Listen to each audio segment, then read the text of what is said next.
అధికార విపక్ష సభ్యుల సవాళ్లు ప్రతి సవాళ్లతో పార్లమెంట్ వర్షాకాల సమావేశాలు ముగిశాయి. సమావేశాలను విపక్ష ఎంపీలు ఉపయోగించుకోలేదు అన్నారు కేంద్ర మంత్రి కిరణ్ రిజిజు.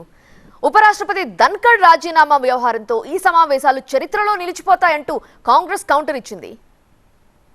పార్లమెంటు వర్షాకాల సమావేశాలు వాడివేడిగా ముగిశాయి.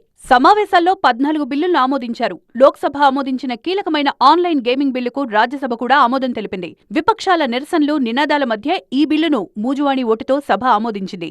రాజ్యసభ కేవలం 41 గంటల 15 నిమిషాలు ఉత్పాదకత అన్నది 38.88%తో నిరాశాజనకంగా ఉందని, దీనిపై ఆత్మ పరిశీలన చేసుకోవాల్సిన అవసరం ఉందని రాజ్యసభ ఉపాధ్యక్షుడు హరివంశ్ తెలిపారు. ఉభయ సభల్లో బీహార్ ఓటర్ల జాబితా సవరణపై చర్చకు ప్రతిరోజు విపక్షాలు పట్టుబట్టాయి. అయితే కేంద్రం అంగీకరించకపోవడంతో ప్రతిపక్షాలు చివరి రోజు వరకు ఆందోళన కొనసాగించాయి.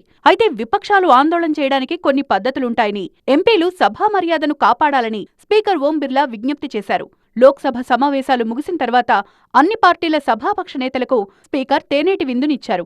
విపక్షాలు స్పీకర్ విందును బహిష్కరించాయి. ప్రధాని మోదీ ఈ సందర్భంగా కీలక వ్యాఖ్యలు చేశారు. కాంగ్రెస్లో ఎంతో మంది యువ ఎంపీలకు మంచి భవిష్యత్తుందని, కానీ రాహుల్ వాళ్లను మాట్లాడకుండా అడ్డుకుంటున్నారని అన్నారు. తనకు పోటీగా తయారవుతారన్న భయంతో రాహుల్ ఇలా చేస్తున్నారని విమర్శించారు.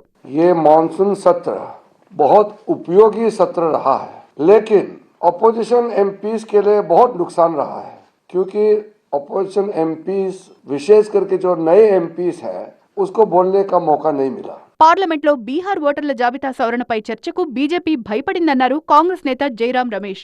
ఉపరాష్ట్రపతి ధన్కర్తో రాజీనామా చేయించిన వ్యవహారం ఎప్పటికీ చరిత్రలో నిలిచిపోతుందన్నారు. 2025 का जो मानसून सत्र अभी खत्म समाप्त हुआ है, एक ही कारण जाना जाएगा इतिहास में. 21 जुलाई 2025 को राज्यसभा में एक ज्वालामुखी का विस्फोट हुआ और वो ज्वालामुखी का नाम था जगदीप धनकर.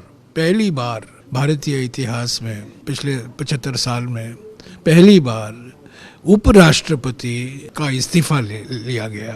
మొత్తానికి తీవ్ర గందరగోళం మధ్య పార్లమెంట్ సమావేశాలు నిరవధికంగా వాయిదా పడ్డాయి.